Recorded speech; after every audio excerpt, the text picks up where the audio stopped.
Hola tribe. Welcome to the House of Kai. So today is our medicine oracle read. And so let's see what the vibration is that we're being offered today, what messages. I've been sitting and shuffling and getting centered in my heart. And so many different things have been coming to the surface in that time. Phrases and stories and potential avenues of communication with you are already starting to form as I sit here. And so let's see what wants to be spoken. If you like what you see and hear, please like, share, and subscribe. I just appreciate that. And as I say, the sharing of it with others is a gift, and I thank you. I thank you so much for that gift. If my medicine resonates for you and you feel that others would benefit, I would appreciate that too. And as always, I love the comments, so please comment away. Also, if you have any questions for Dear Kai, I being Kaidim, I would love questions. Different topics and subjects will come up on health, wellness, spirituality, and I am here to channel whatever information comes through. I often have a perception that may offer you a medicine of healing that may not have been understood by the simple 3D perception. And so please ask the questions. I would love that. I would love that. And so let's see. And if you would like any private work with me, you can message me. One, I do private readings, yet I also offer breath facilitation, corrective functional movement, and shamanic healing. So if any of those things appeal to you, I would love to support you, as well as a soul advisory. So my breath facilitation and the functional movement often utilize soul advisory. I see that we are a soul living within this flesh, and that soul has a vibration, it has a song. And I can hear where it gets blocked on people. And so my job professionally for almost 20 years now has been helping people, I almost want to say get closer to their soul, but expand their soul, right? Expand their soul within their being and have more freedom and joy. So if that appeals to you, I would love to help you. So please just message and yeah, we can set that up. Thank you. So let's see. Whew. And I am told to stop here. Number 24. Puyo? Oh my goodness. Pueo. Puyo. Guardians of the Amakwa. Oh my goodness.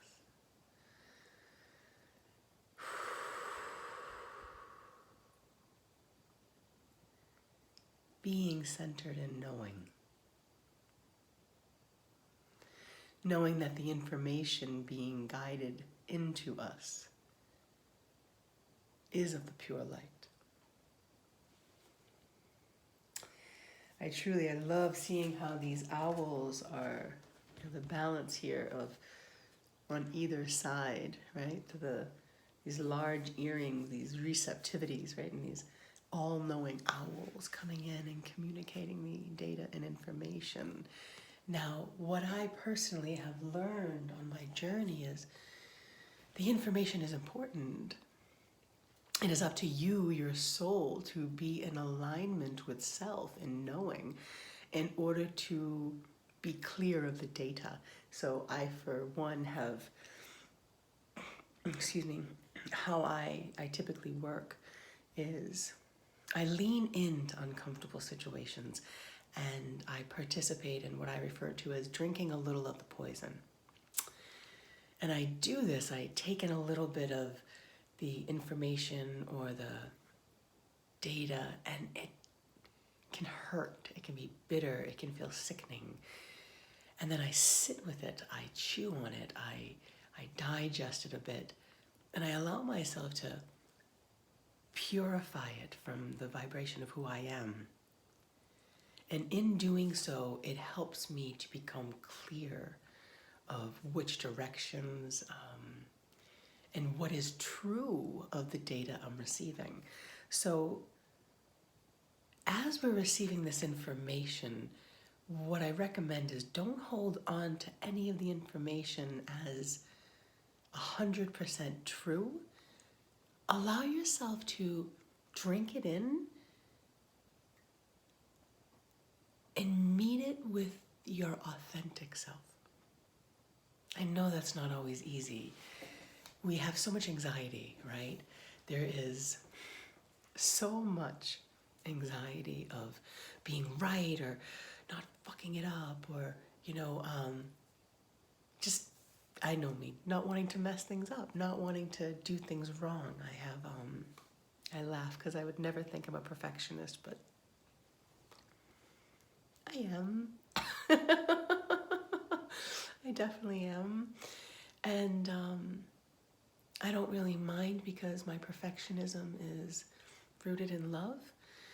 And so if purifying the information back to the essence of love, then I'm okay with it. Sometimes it's messy and sometimes it's icky and I have to wrestle with it and I get emotional and I'll have to process. This is going to be different for everyone. I know a lot of women that will say the same. I personally feel that women are these vessels of purification that we take in the information, especially emotional data, and we let it move through our being, and then we siphon through it, and then we purify and heal it. And that's the ideal, is that we don't get attached to what we're experiencing. We allow ourselves to purify it within our vessel, and then we can move forward with clean data, or at least a more understood perception of where we're moving on the path. So, each one of us has a different method. And so honor your method. And if you don't know your method, it's good to study yourself. Look back over time and think of times that you had struggled. And how did you get out of that? What worked for you in order to gain clarity and move through? And see if there's a pattern to that. See if there's a healthy method. I don't even want to say pattern, a healthy method that serves you in doing so.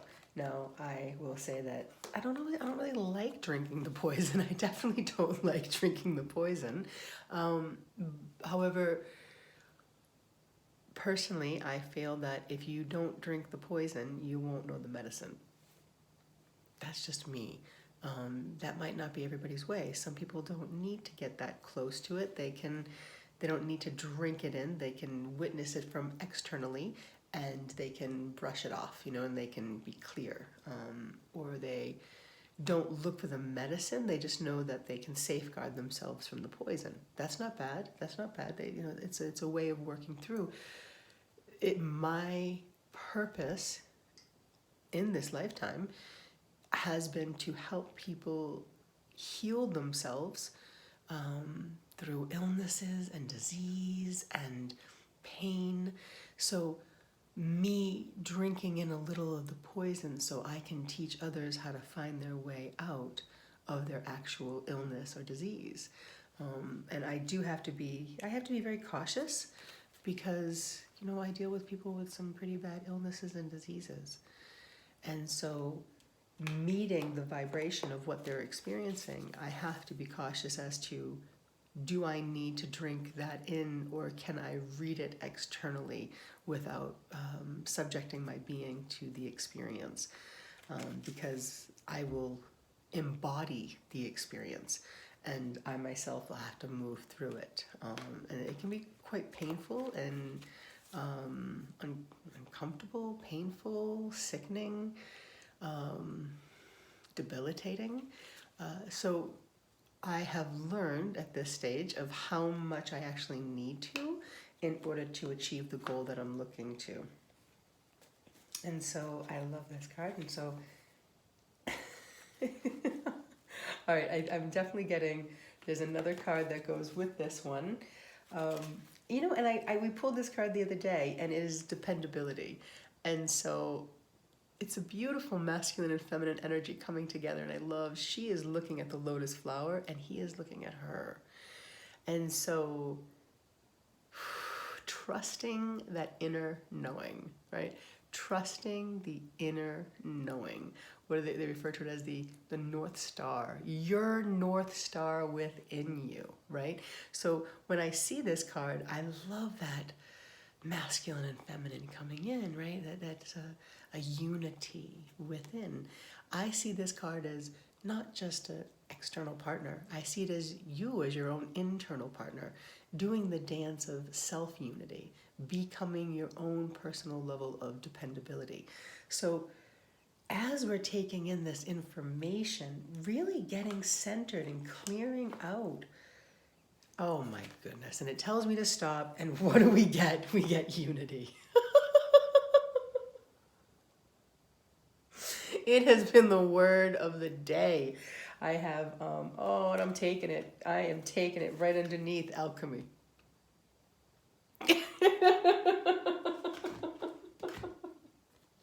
Oh, I love how that is. I love how that is. So, unity, alchemy, and I love this, the dependability, okay? So, self-dependability, it's a balance from within ourselves. And so the more centered we are and more unified we are within our own souls, within our own beings, that we can trust ourselves, the more we are capable of trusting others and bringing others into our lives. So when we come into our own level of self-dependability, balancing out the yin and yang energies within ourselves, that is unity of self. That is a form of alchemy. So, you know, balancing it out, I was speaking with someone the other day, and they asked me the different kinds of work I do. And they said to me, it was just so funny how the vibration of their words was very cutting. They would say things in, I don't want to say a derogatory way, but in a way of kind of like as if they, I'm sure there's a word for this, excuse me, but it was, I'll just say what they mentioned. They said to me, they go, oh, so do you work with the chakras? And as they said it, because of the vibrational tone that they had used, I immediately went, oh, if you want to, that's I said, it's a gateway word. I said, if you want to use the word chakras, sure. And by no means am I belittling or making the word chakra small. It is a word that is getting tossed around all the time right now. It's a hype word. And so on one hand, I love that more people are understanding, or at least hearing the word, like the word fascia or connective tissue, right? Like more people are hearing it, but they don't have a depth to the understanding of it. And so when this person had said it to me, they said it in a way of like kind of trying to cut me and making it less than what I do. And I just said, sure, I said, chakras in our energy system, they're just the major glands in the body. And I said, so you want to refer to them as chakras? I look at them as major glands in the body. They're energy sources. So of course I work with them. But that's how you choose to see it. So when you look at it from this standpoint, right? So the whole point I wanted to go back to is the chakra in this, these energy systems, when we harmonize our chakra systems with the masculine and feminine energies. So what is that? To study the energetic systems, you have the major glands, these major systems that produce high voltage energy that run up the center of the being that we refer to as these chakras, the spinning wheels. The spinning wheels also have what's called the Ida and Impingala. The Ida and Impingala are these two snake-like formations, and even in this image you can kind of, I don't know if you can actually see it, but you can kind of see how there's this energy systems coming in between them. The Ida and Impingala come up, and they, as these snakes come through the energy waves, they cross in front of the chakra systems, the major chakra systems. And mind you, the 7 major chakra systems in the center of the body are just the majors. There are chakras throughout the whole entire body that in Chinese medicine they refer to as nadis. So they're tiny little pinpoints of chakras, so they're little energy force fields that connect together to like connecting the dots in order to amplify the larger chakra systems, okay? So if we can harmonize, when we come into a place of harmony within our own being, within our own chakra systems, that is the dependability, right? So allowing ourselves to clear our energy systems, and I think that's what they're going to show me. I'll do a little bit of a video at the end of this, or I'll add this to the end. This will be the medicine of how to use the Ida and Impingala to come up the chakra systems and clear through them, okay? And so, because those snake-like, they're like tubes, and they can get blocked. And so when they get blocked, if they are not coming together in a place of harmony, then they can't create unity. They can't create a wholeness within you. So we want to work on clearing those to bring them into a more aligned state, okay? And then we have this unbelievable unity and clearing of the systems. Coming into unity is alchemy. Alchemy is changing a dense vibration to a higher vibration. A lot of people like to associate alchemy with like creating of money. Well, you're the money. Your light is money. Just so you know, you've heard me say this in other videos before too. Your energy system, your inner light is money. It is the most powerful thing in this universe. And the more you own it and the brighter you make it, talk about alchemy. I mean, this is unreal how powerful you can be. And there are so many beings out there that are doing this on the regular, consciously and unconsciously. So it is your true power source. It is unbelievable. Excuse me. So, wow, I love the cards. This is unbelievable. So let's look at the next deck here. And so as I'm saying this to you, the alchemy of the energy field. So let's look here. Let's look right here. So you may have seen me speak of this. This here is the energy system that runs inside of your body. To look at this image, this is actually how the structural lines of your connective tissue work in your body. And so, I mean, it's more than the sacred geometry of the tree of life. Again, it is the energy system within you. You've also heard me refer to it as the Christ light. This is the Christed energy that is within our being. And when you can actually activate it, and you can activate it in your structural alignment, if your structure is off, then it can short circuit, right? And that's why we have imbalanced chakras, okay? So just a little bit of information on what that's really all about. And why is it so important to clear them out? Because, I mean, it's the functionality of your whole body. It's how your organs function. It's how your nervous system functions. It's how your skeletal system functions. Everything is everything. It's meant to work that way. But this is the key. This is the key. So, if you look here, this is the root. This is your root chakra. This is your sacral chakra.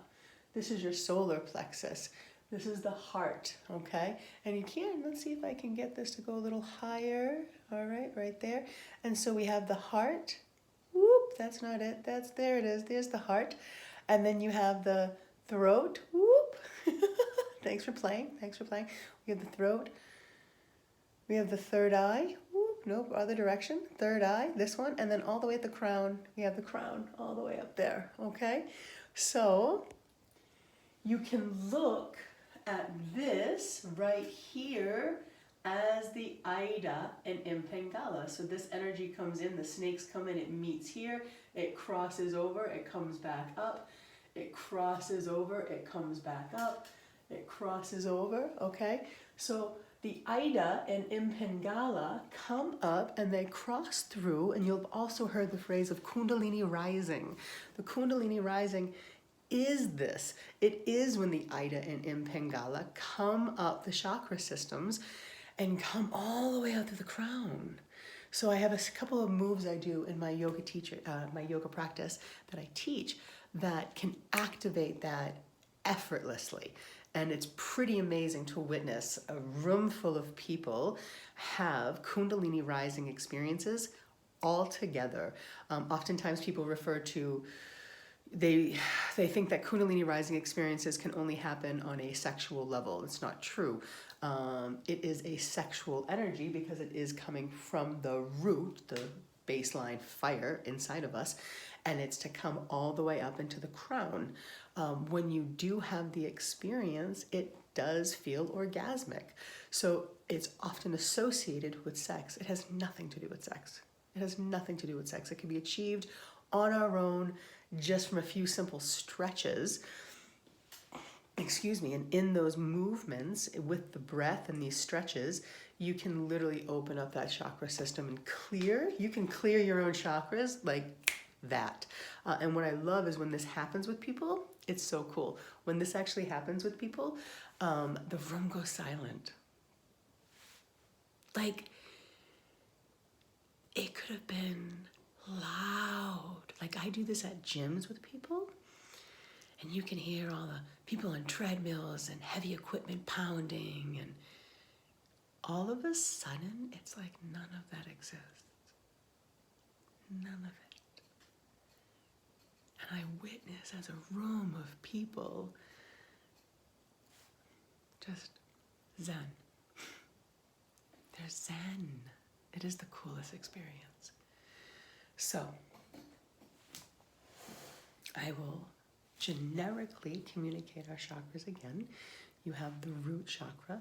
You have your sacral chakra, which is if you put your hands on your lower belly or your womb, there is a chakra system right there. It is our sexual organs.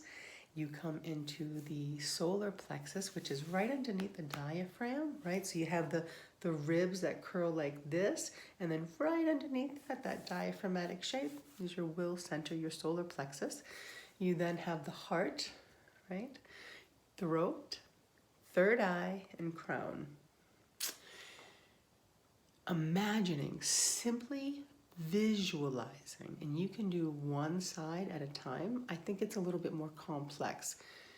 You won't, depending on the person, you may find that doing both chakra systems, that's going to drive me crazy, doing both Ida and Impingala simultaneously is going to be easier at first.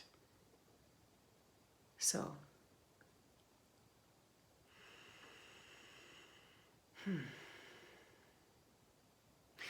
I invite you. If you are driving, don't do this. Come back to this part of the video, and right now it's telling me we're 24 minutes in, okay? So 24 minutes in, we're going to do a little bit of visual meditation. If you are listening to this driving, don't close your eyes. You can just let it listen in the background and allow yourself to breathe. The work will move through you regardless.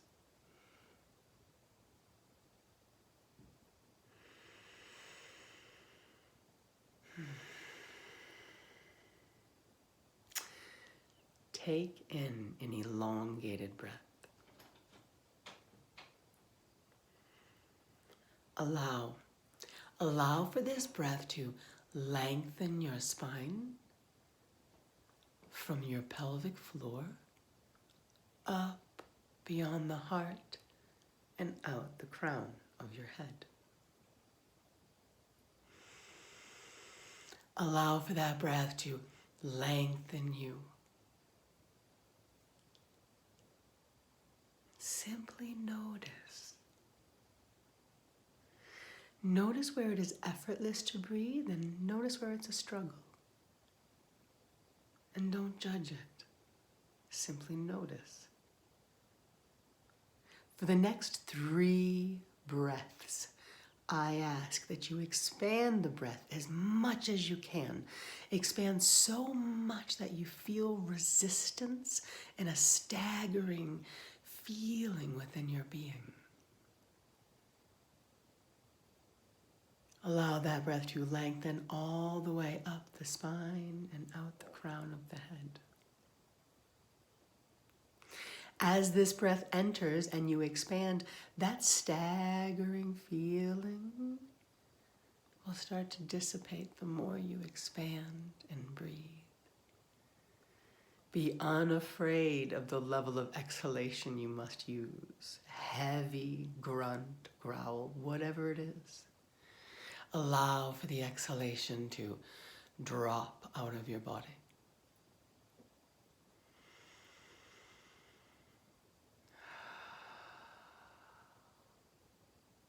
And at this time, I invite you. Imagine 2 beams of light. They can be 2 different lights, pure white light, whatever it is you choose. Whatever it is you choose. Allow this light to come up through the pelvic floor, 2 beams, either side of the inner thigh, up through the pelvic floor. Allow the energy to come in and cross in front of your sacral chakra. Take a breath here. On the exhalation, allow for them to cross over and come out of that sacral chakra, coming up and meeting right at the solar plexus.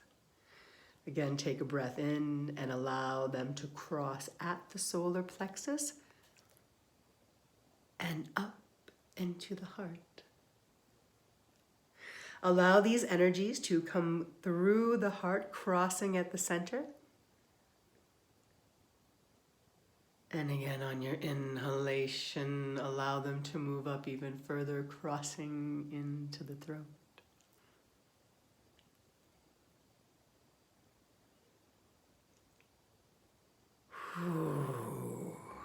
Coming out of the throat on that exhalation, coming up to the side of the head and skull, crossing in front of the third eye.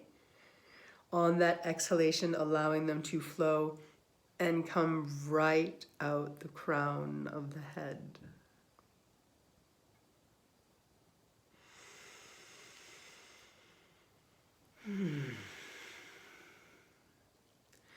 I want you to notice how you feel. I want you to notice if there was a speed bump or a roadblock in your energy system as you moved them up your chakra system. Maybe take note of resistance or thought patterns that you had during that time that were maybe being cleared from your system that were blocking you from drinking in the energy. And again, we started around 24 minutes and we're ending around 29 minutes. So if you need to, come back and do it again. Simple little 5-minute exercise, right? Good. So, coming into a unity within ourselves. We are nothing without unity. Nothing. And how can we offer unity? How can we create unity outside of us if it's not inside of us, right? We create from where we stand. So whatever you're rooted in your personal energy system is what we create, right? So don't judge your creation, just acknowledge like, well, I don't like everything I'm creating. I wonder how I can harmonize within myself in order to create something different, right? Good. So, let's see. Oh my goodness, I love it. All right, so we're gonna listen to some Ganesha here. Oh my goodness. Two more shuffles, Ganesha said. 2 more shuffles. Good. Harmonizing. Ooh. Unity within will create unity outside of ourselves. There it is. Ah, I love it. Empowerment. So, this is the divine center, the solar plexus chakra that is appearing for us today. Look at that glowing light, right? I often look, and I'm taking it just because it's there, capacity to love.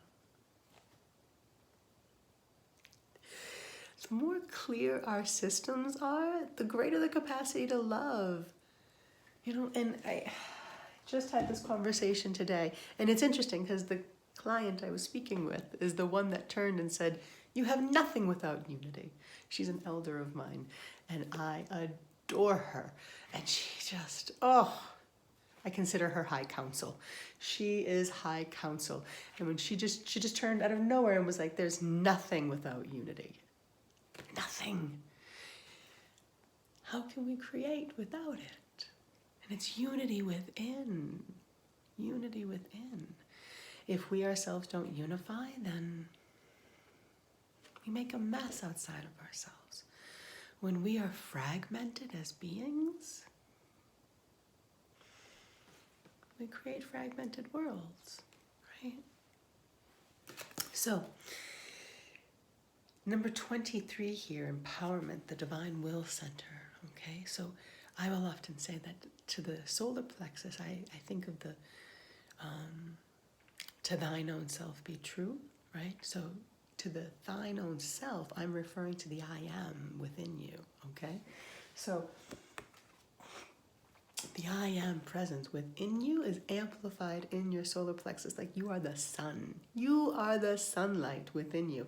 So clearing through these energy systems, beaming from that place. And that gives us the opportunity to love more, right? The more we can, the more offering we have within us, the more we love. The more we are capable of loving. Yeah. Oh my goodness. I love it. Balance. Again, we have the owl. Again, is that the owl? That's the owl. That's the owl. So we started with the owls. Yeah, right? And we end with the owls. Coming into a place of balance. Unified oneness within. Right?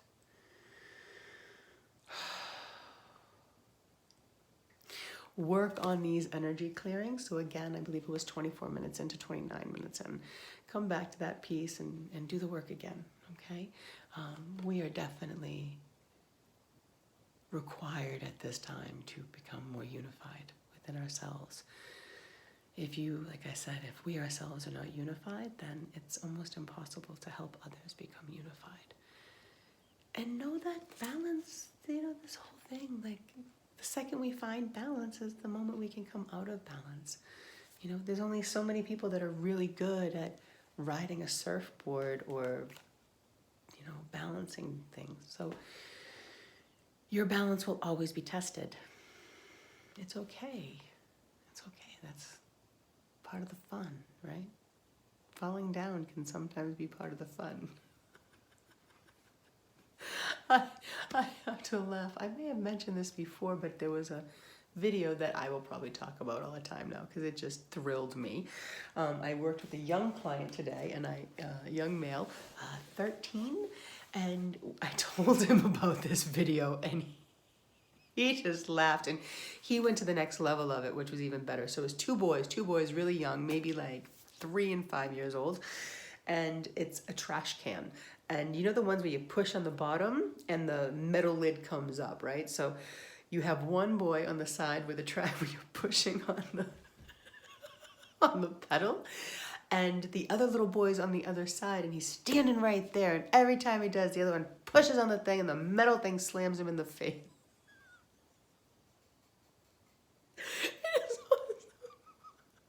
And so not only did they do this, they took turns. They had a blast. They didn't just get hit in the face once. It was like 3 to 5 times each, minimally. They literally just kept standing in front of it and getting smashed in the face because that was a good time.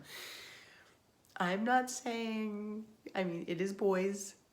I'm not saying women will think the same thing in that framework. Okay, getting smashed in the face is a good time. But sometimes it is. Sometimes having those moments is just that good of a time. You don't feel that level of pain. It's just an experience. It's a silly game, right? So be unafraid of falling out of balance to achieve further balance. That's how it works, right? So, and of course, my little young client turned and goes, you know what would be even cooler? If they put like whipped cream on the bottom of that metal thing and there was that on their face. Of course. He has all brothers. There's like 3 or 4 brothers, so it only made sense. On that note, thank you for joining me on this video today. I love you. I love you so much, tribe. Mwah! Peace out, yo. Till next time.